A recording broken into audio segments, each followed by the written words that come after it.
Assalamualaikum warahmatullahi wabarakatuh, Bapak Ibu subscriber dan teman-teman BAP Education, juga member kami di Sukses P3K dan CPNS-ku, persembahan dari Yayasan Bakti Acarya Pertiwi. Kali ini kita akan belajar tentang pedagogik, teori belajar, dan prinsip pembelajaran. Oke, sekarang pembelajaran 1 tentang teori belajar. Teori belajar di sini yang akan kita bahas hanya 4, karena ini materi dari Kemdikbud ya. Di sini yang kita bahas yang pertama adalah teori behaviorisme, yang kedua teori kognitivisme, yang ketiga teori konstruktivisme, dan yang keempat teori humanisme. Teori behaviorisme merupakan paham behaviorisme yang berkonsentrasi pada studi tentang perubahan tingkah laku yang dapat diamati dan diukur. Nah, teori ini mengabaikan proses berpikir yang terjadi dalam pikiran ya. Jadi teori tentang pikiran ini diabaikan proses berpikirnya ya. Tokoh behaviorisme dan teorinya. Teori pengkondisian klasik ini Pavlov, kemudian teori koneksionisme Thorndike. Nah, ini mengenai stimulus dan respon. Kemudian teori pengkondisian operan Skinner atau instruksi langsung atau penguatan. Kemudian teori pembiasaan asosiasi dekat oleh Guthrie, kedekatan antara stimulus dan respon. Kemudian yang terakhir, teori kognitif sosial oleh Bandura. Nah, ini mengamati tingkah laku orang lain. Kemudian teori belajar dalam aliran kognitivisme. Nah, kognitivisme didasarkan pada proses berpikir di balik tingkah laku yang terjadi. Kemudian ini tokoh kognitivisme dan teorinya. Yang pertama, teori perkembangan kognitif yang paling terkenal ini dari Piaget, membagi usia perkembangan anak menjadi 4. Yang pertama, sensori motorik, usia antara 0 sampai 2 tahun. Kemudian yang kedua, praoperasional antara 2 sampai 7 tahun. Kemudian yang ketiga, operasional konkret, ini antara 7 sampai 12 tahun. Dan yang keempat, ini adalah operasional formal, ini untuk 12 tahun ke atas. Selanjutnya ada teori pemrosesan informasi dari Gagner. Kemudian teori representasi mode Brunner, ini juga cukup terkenal, ada enaktif, ikonik, dan simbolik. Kemudian teori bermakna dari Ausubel, lalu teori belajar matematika Dienes, lalu teori belajar geometri Van Hill, dan yang terakhir teori belajar matematika Brownell dan Van Engen. Nah, setelah itu kita akan lanjut pada teori belajar dalam aliran konstruktivisme. Teori konstruktivisme ini didasarkan pada pernyataan bahwa pengetahuan dibangun oleh diri sendiri dari lingkungan untuk memperoleh pengalaman dan skema. Beberapa hal yang mendapat perhatian pembelajaran konstruktivistik yaitu 1. mengutamakan pembelajaran yang bersifat nyata dalam konteks yang relevan. Kemudian yang kedua, mengutamakan proses. Lalu ketiga, menanamkan pembelajaran dalam konteks pengalaman sosial.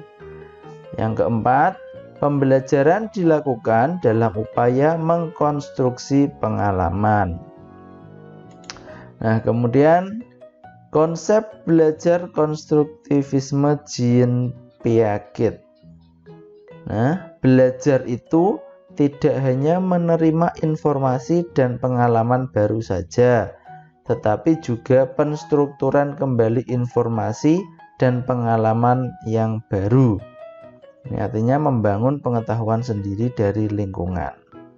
Lalu yang kedua, konsep belajar konstruktivisme Vygotsky. Ini menekankan interaksi dengan orang lain. Nah, kemudian kita lanjut untuk teori belajar dalam aliran humanisme. Teori humanisme ini artinya memanusiakan manusia. Teori belajar pada aliran humanisme ini berusaha memahami perilaku belajar dari sudut pandang pelakunya, bukan dari sudut pandang pengamatnya.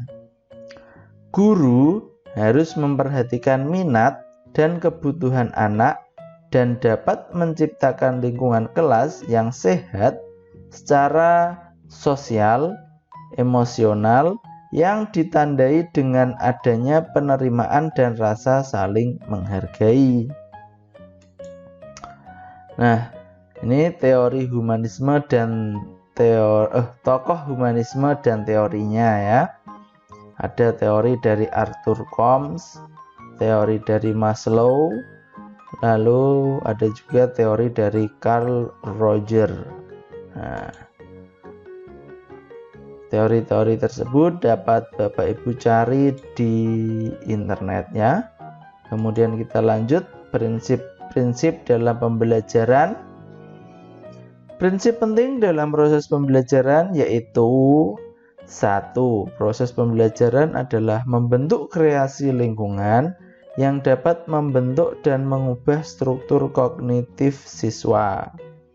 Kemudian yang kedua, berhubungan dengan tipe-tipe pengetahuan yang harus dipelajari. Pengetahuan tersebut adalah pengetahuan fisis, sosial, dan logika. Yang ketiga, dalam proses pembelajaran harus melibatkan peran lingkungan sosial. Nah, prinsip-prinsip pembelajaran yang berlaku umum ya. Ini dibuat berjenjang. Yang paling bawah ini prinsip perbedaan individu, di atasnya ada prinsip balikan dan penguatan, kemudian prinsip tantangan, ada juga prinsip pengulangan, lalu prinsip pengalaman atau keterlibatan secara langsung, kemudian prinsip keaktifan, dan yang terakhir atau yang paling atas ini prinsip perhatian dan motivasi.